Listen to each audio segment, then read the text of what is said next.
कृष्ण हरे Krishna Krishna Krishna Hare Hare Hare Ram Ram Ram Hare Hare. Hello दोस्तों, हमारे channel रंग बिरंगी दुनिया में मैं आप लोग का बहुत बहुत स्वागत करती हूँ। तो आज मैं फिर से एक छोटी सी जानकारी के साथ आ गई हूँ। भीष्म पंचक या विष्णु पंचक व्रत क्या है और यह व्रत कब से शुरू होता है, इसकी पौराणिक कथा क्या है। भीष्म पंचक व्रत से मिलती है हमें मोक्ष की प्राप्ति। ब्राह्मण बनकर पधारे भगवान विष्णु ने कहा, कार्तिक माह की एकादशी से पूर्णिमा तक 5 दिन का जो व्रत रखते हैं उसे भीष्म पंचक व्रत या विष्णु पंचक व्रत कहते हैं। अगर इन 5 दिनों में गंगा पुत्र भीष्म को जलदान किया जाए, इसके साथ ही गंध अक्षत पुष्प पूजा किया जाए और भगवान विष्णु की विधि विधान से पूजा की जाए तो मनुष्य के सारे दुख दूर हो जाते हैं। भीष्म पंचक व्रत महाभारत के समय भीष्म पितामह से जुड़ा हुआ है, जो हर साल कार्तिक मास के अंतिम 5 दिनों में मनाया जाता है। अंतिम 5 दिन यानी कि देवठान एकादशी से लेकर कार्तिक पूर्णिमा तक। भीष्म पंचक की शुरुआत देवठानी एकादशी से होती है और इसका समापन कार्तिक पूर्णिमा के दिन होता है। इस तरह से भीष्म पंचक व्रत का पालन 5 दिनों का किया जाता है। जो पूरे कार्तिक मास के व्रत नहीं रख पाते हैं उनको पूरा फल इन 5 दिनों में भी मिलता है। तो आइए हम सब कोशिश करते हैं भीष्म पंचक व्रत रखने की, जो कि कल से शुरू होगा। किसी ने 11 नवंबर आज से शुरू किया है, लेकिन यह देवठान एकादशी के दिन से होता है, तो इस बार 4 व्रत ही पड़ रहे हैं।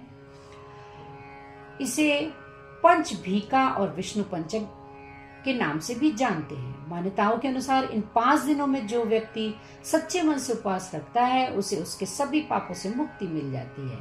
इसके अलावा ये व्रत बच्चों के अच्छे स्वास्थ्य के लिए भी रखा जाता है। तो चलिए जानते हैं पंचक व्रत के दौरान कौन सी कथा पढ़नी चाहिए और यह क्या है।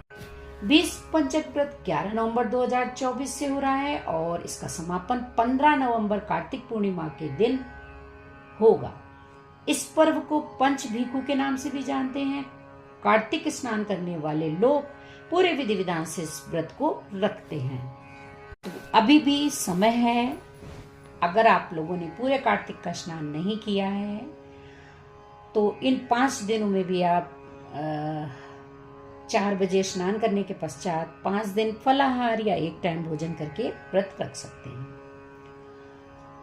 भीष्म पंचक क्या है। पौराणिक मान्यताओं के अनुसार जब महाभारत के युद्ध में पांडवों की जीत हुई तब श्री कृष्ण भगवान पांडवों को भीष्म पंचक के पास ले गए। बाणों की सैया पर लेटे हुए भीष्म पितामह सूर्य के उत्तरायण होने की प्रतीक्षा कर रहे थे। श्री कृष्ण भगवान पांडवों को भीष्म पितामह के पौराणिक मान्यताओं के अनुसार जब महाभारत के युद्ध में पांडवों की जीत हुई तब श्री कृष्ण भगवान पांडवों को भीष्म पितामह के पास ले गए। बाणों की सैया पर लेटे हुए भीष्म पितामह सूर्य के उत्तरायण होने की प्रतीक्षा कर रहे थे। तब श्री कृष्ण ने भीष्म से पांडवों को कुछ ज्ञान प्रदान करने का अनुरोध किया। कृष्ण भगवान के अनुरोध पर उन्होंने पांडवों को राजधर्म, वर्ण धर्म और मोक्ष धर्म का ज्ञान दिया। कहते हैं कार्तिक शुक्ल पक्ष की एकादशी से लेकर पूर्णिमा तिथि तक यानी कि कुल 5 दिनों का भीष्म द्वारा ज्ञान देने का यह क्रम चलता रहा। भीष्म द्वारा पूरे 5 दिनों तक ज्ञान देने पर श्री कृष्ण ने कहा कि आपने जो 5 दिनों में ज्ञान दिया है वह बहुत ही मंगलकारी है। भविष्य में ये 5 दिन भीष्म पंचक के नाम से जाने जाएंगे। तो आइए जानते हैं इसकी व्रत कथा क्या है।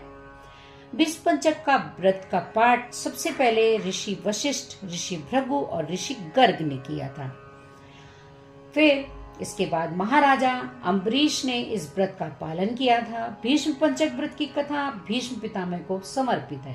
कहते हैं प्राचीन समय में कानपुर में सोमेश्वर नाम का एक गरीब ब्राह्मण रहता था जो भगवान विष्णु का परम भक्त था। वह हमेशा ही कार्तिक महीने में गंगा स्नान कर विष्णु भगवान की पूजा किया करता था। एक बार बीमार होने की वजह से वो किसी तरह गंगा घाट तो पहुंच गया, लेकिन घाट की सीढ़ियां नहीं उतर पाया। ऐसे में वह वहीं आराधना करने लगा। एक दिन भगवान विष्णु ब्रह्म ब्राह्मण के रूप में उसके पास पहुंचे और सोमेश्वर से पूछा कि इस अवस्था में तुम यहाँ क्यों आए हो। इस पर निर्धन ब्राह्मण ने कहा कि वह उन्हें दुखों को दूर करने का उपाय बताए। तब वृद्ध ब्राह्मण के रूप में पधारे भगवान विष्णु ने कहा कि कार्तिक माह की एकादशी से पूर्णिमा तक 5 दिनों को भीष्म पंचक कहा जाता है। अगर इन 5 दिनों में गंगा पुत्र भीष्म को जलदान किया जाए, उसके साथ ही गंध अक्षत पुष्प से भगवान विष्णु की पूजा की जाए तो सभी दुख दूर हो जाएंगे। इसके बाद गरीब ब्राह्मण ने ये व्रत किए, जिससे उसके सारे दुख दूर हो गए। अगर आप इन 5 दिन यानी कि देवउठानी एकादशी से कार्तिक पूर्णिमा तक के 5 व्रत करते हैं तो आपको पापों से मुक्ति मिलती है। इसके अलावा ये व्रत बच्चों के स्वास्थ्य को भी उत्तम रखता है। भीष्म पंचक व्रत के दौरान आई होप आप लोग को ये जानकारी पसंद आई होगी। पसंद आई हो तो एक लाइक करिएगा। जो हर साल कार्तिक मास के अंतिम 5 दिन का व्रत करता है उसे पूरे कार्तिक महीने का फल प्राप्त होता है। तो कैसी लगी आप लोग की ये जानकारी? अच्छी लगी हो तो कमेंट्स बॉक्स में राधे राधे लिखिए।